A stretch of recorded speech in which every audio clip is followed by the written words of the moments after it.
In an interview at TIFF, Men in Black producers Walter Parks and Laurie MacDonald revealed to The Hollywood Reporter that Sony has a Men in Black reboot in the works. When asked about the franchise, Parks and MacDonald acknowledged that not only was a reboot being developed, but that it would be a trilogy and most likely not involve Will Smith. Christian, are you interested in seeing a new Men in Black reboot trilogy? Never thought I'd be able to do an impression of a studio, but I'm doing it. Because I am reaching. I am reaching. Come on, man. They're rebooting everything. It's like Sony we knew the problems that they had. They're trying to get back on track, so they're rebooting all of their popular franchises. They're rebooting Ghostbusters. We'll talk about that in a second.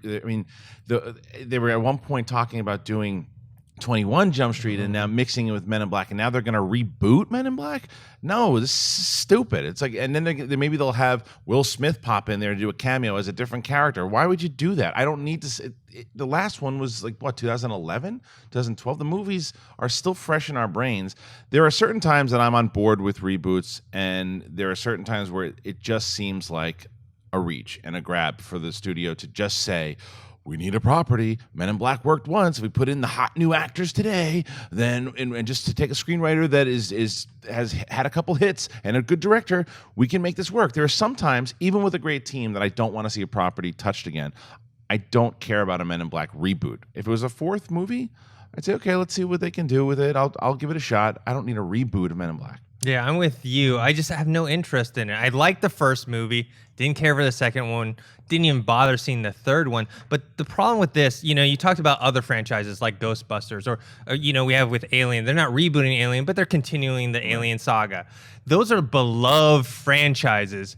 Men in Black has never been a beloved franchise. People don't talk about it in that way. Right. People are like, oh, Men in Black, yeah, I had a good time watching it. But no one's clamoring for, we need a sequel. And then whether Will Smith is in it or not, it's crazy to think nowadays where Will Smith is kind of like an afterthought. Like when Independence Day and Men in Black, it's like, we don't know. He used to be like the number one gold guy at the box office. If he was in a movie, it was going to make a ton of money no matter what. You need that mind eraser to make people forget about the first three movies, and you can reboot this thing. But the age of the movie star is kind of going away. It's the age of the director. It's the age of the property. I think it's more the age of the franchise. Yeah, the property. Well, I want to play though, you guys. That ride at Universal. Man in Black ride. I love that ride. I want to play a little devil's advocate here and root on the side of a Men in Black reboot, because Tommy Lee Jones and Will Smith, I did believe, captured a sense of magic.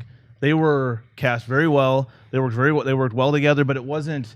The stories couldn't, hold up for another 2 or 3 films that they made. But for the first movie, I thought it was really special. I really enjoyed it. If they could somehow capture that again with a younger cast, I'd be willing to see it. I'm not saying people are clamoring for it. It's not a beloved series, like you said, but playing on the side of the studio, if they can somehow find 2 actors to embody what Tommy Lee Jones and Will Smith did for the first one, it could be a success. But why capture it again? Why? It's not. What's again? It's 2000 99 whenever 1999 was when it came out. Why try to recapture that? I'm sure that somebody could do it. Mm-hmm. I'd say the opposite side of that, if you're gonna do it, is make it more serious. Make it more along this, really go sci-fi with it. Go into a place that the rumors of the actual Men in Black that have been out there before. If you're gonna do that, with somewhat of the similar story of this guy who gets caught up in this secret thing. But if it's the same tone and the same type of goofiness, when you're trying to hope that you can get 2 actors to recapture it, that's when it goes, why do you need to do that? I'm sure someone can do it. I just don't understand why the need. I like your idea, though. I like your idea of making it more Hire serious.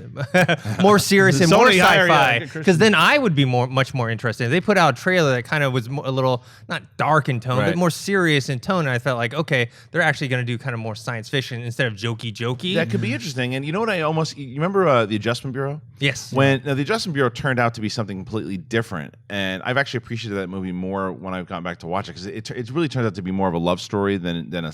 I almost thought it was going to be like Dark City when I first saw the trailers, but I think that if you had what that trailer looked like and the tone, if that's the new Men in Black, then I'd be like, okay, all right, maybe there could be something interesting. Well, we didn't touch upon this though.